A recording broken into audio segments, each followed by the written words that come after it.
everyone. So as you can tell, this is not the usual setup for my videos.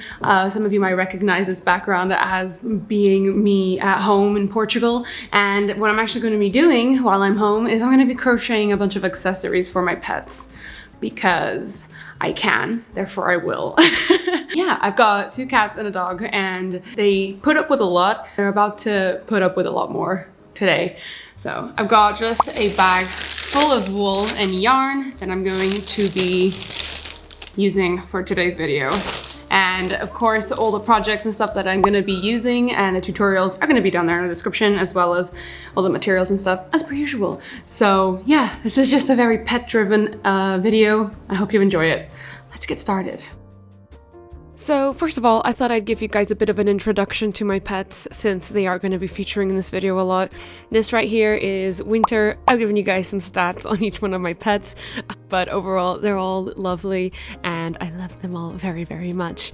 Winter here is the only dog in the house, and then we've got the 2 cats who basically rule the household, including this one, Miffy, who's been with me for 20 years now, and at this point I'm pretty sure she's just living out of spite, to be honest, because oh my god, she's so old. And then we've got Lola, who's the little weirdo of the house, but we love her so much, and she's the peacefulest cat I've ever met. So yeah, now that you've met the cats and the dog, let's get into crocheting some accessories for them. Hello. So as I was, oh, by the way, that's Jeff Goldblum, please ignore him. Yes, I have a life-sized cutout of Jeff Goldblum in my room. Just don't, let's just not. So as I said, I have some projects that I have been piling up, that I've been accumulating, that I have been corralling, if you will, for when I was home so I could, you know, actually do them for my pets. I was thinking of maybe doing them before I came home, but then I thought, no, I do need to somehow like measure it as I'm going on my pets, so for frame of reference I decided to do them while I was here. I'm going to show you some of the projects that I'm thinking of doing, and we're going to decide on the first one. So first and foremost, I definitely wanted to make some sort of like a sweater for my dog. As you can see here, she isn't exactly in a cold environment most of the time, but she does love a good sweater. So, and then I was actually thinking of doing this cute little purple wizard hat that I saw for my cats. I just thought it was just way too adorable not to even do. So like, look at how cute this cat looks. So I definitely want to make some sort of like assortment of hats for my cats. Probably Miffy, she probably won't like appreciate them as much because she's, you know, she's old. She's a bit, you know, she's got less patience, but Lola for sure will vibe with the hats. So yeah, this one's definitely one of them. And then finally, I wanted to make one of these for my dog because she has really like long droopy ears. So I thought it'd be really cute to give her like a little snatched moment, you know? And obviously, you know, if I have any extra wool, I'd love to make one for my cat too. Yeah, those are the options. So I think I'm gonna start off with the sweater for my dog. Picked out some cute yarn for the sweater. I think this is a really cute color and it's probably one of my favorite colors, so I think it'll look cute on my dog. So let's start with that one. So I started off by making a sort of ring with some sort of ribbing for the collar, and I wanted to make sure that it fit nicely around her neck. So I just kind of kept going and following the pattern, of course, and measuring it on Winter, as hard as it was sometimes because I had to make sure it you know, fit around her. She has lost a lot of weight recently, which is nice. She used to be quite chunky, so I thought it'd be nice to give her a nice winter coat for the winter since she's lost a lot of her blubber. So yeah, and then once I had the measurements done and measured it against her actual body, I just kind of kept going with my friend Jeff here keeping me company. I was watching a show with my little sister, so that's why I kept like looking up and talking. Yeah, these angles in this video are just atrocious, so you're gonna have to forgive me for them. I just kept following the pattern and adjusting the sizes according to my own dog, because obviously every dog is a different size. But the actual pattern that I used gave you different measurements for different kinds of size dogs. Well, technically you were, but not that bad. You know that bug you can get eating oysters on the half shell? I gave you a perfected version of that old warhorse. It ought to flush out of your symptoms in about 30 hours. Unpleasant, but not fatal. Now this sucker is what our boss wanted us to use. So this was the final size test, like fitting, I guess you could call it, and everything was looking great, and it was nice and still loose on her body, so it wouldn't tighten too much in the wash or if she gained a little bit of weight. And then it was time to try it on.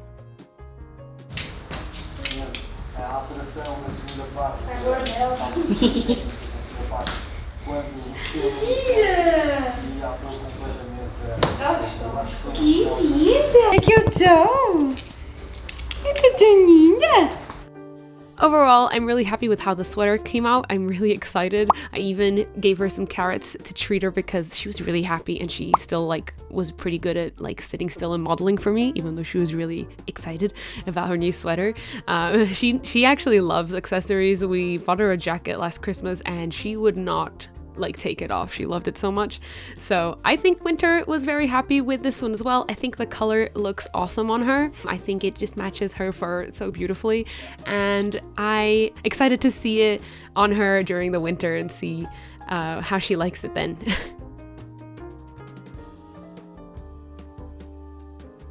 So then for the frog assortment of stuff, I picked out some green wool and some black and white for the eyes and the accents of the wool thing, so let's get into it. So again, I'm apologizing to you in advance for the angles in this video. I was primarily doing these crochets at night when I was in bed watching something with my sister, so the angles aren't great.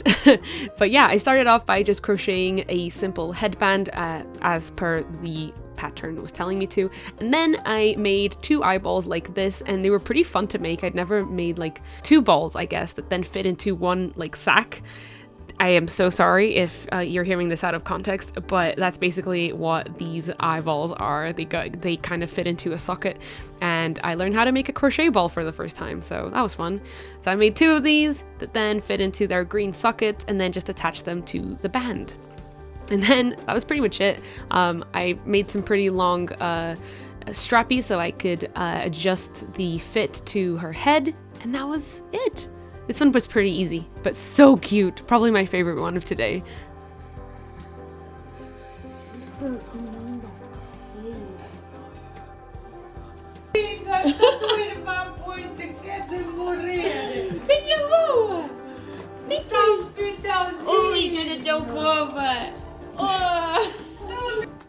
Essa coisa tonta.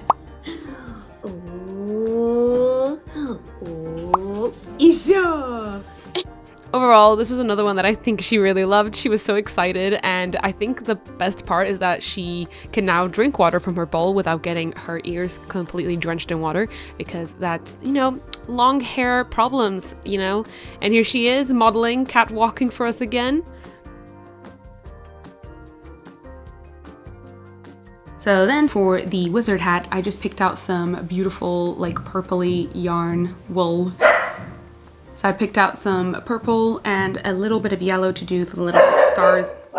Shoo! So then I picked out some purple and some yellow for the little stars and accents and stuff on the hat. So let's do it.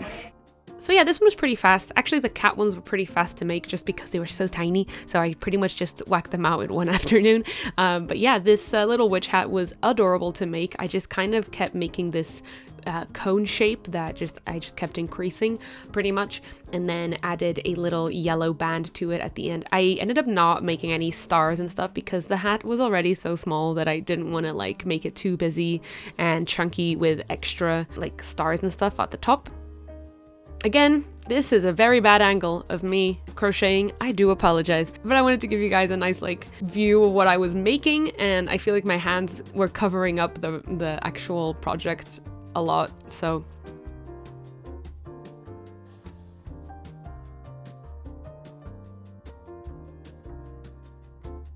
Again, the projects that I am using and the patterns, they do tell you like sort of around the size that you're working with. So you can like add or subtract stitches accordingly if you need a bigger hat or a smaller hat. I kind of wish that I'd made mine a little bit bigger, because once I actually tried it on my cats, who apparently are a bit bigger than normal cats, they were slightly small, but cute nonetheless. And because they were so small, it was kind of hard to get their ears in the little ear holes, but I stretched it a little bit and it was fine. Do make sure you're measuring them and like fitting them on your cats as you go, just so you know that the size you're using is like good. But yeah, since this is just like a cute little like hat and they don't usually love accessories, as you can see, they're kind of very chill cats who just love sleeping. So Lola especially is just so chilled out, so she really was a beautiful model for me. She takes a lot from me, bless her. But yeah, look how cute my little wizard baby looks. I am so obsessed with these hats, honestly. I love it, too excited. Miffy, however, was not so excited. To be fair, she is an old soul, so I kind of just tried it on her once and then let her sleep.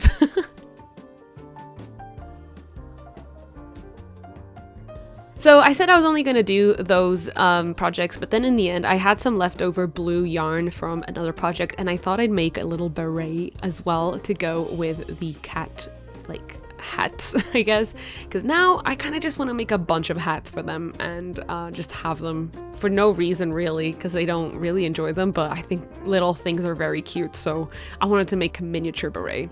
So I linked again the pattern that I've used, just so if you guys would like to follow it as well. It's got little holes for the ears as well, so that it fits nice and snug on the cat's head. Again, made this one in sort of one afternoon because it was so small and tiny. What took the longest was actually detangling the blue yarn, because you guys know after a project, the ball's just a mess. Again, sorry for the weird angle. I think that this color was so gorgeous for the beret. I think it's incredibly Parisian, and it really suits my cat's vibes. Unfortunately, I did forget to like put them on my cats and film them with it for you guys, but my mother, all hail my mother, was an absolute legend and sent me some pictures of my cats wearing the hats, so you will definitely be able to see them in the end. And that's what it looks like all made. I kind of had to like readjust it a little bit with my hand so that the stitches actually ended up looking like a beret. And here is what my cat Lola looked like with a beret, although it ended up looking a little bit more like just a beanie. Also, let's be real, my pets are not models, but they are beautiful in my eyes. That was it for today's video. Let me know which one was your favorite, which one do you think turned out the best, and which one do you think my pets like the most. If you guys enjoyed, don't forget to leave a like on this video and subscribe if you'd like. And thank you for watching. I will see you guys in my next video. Bye bye!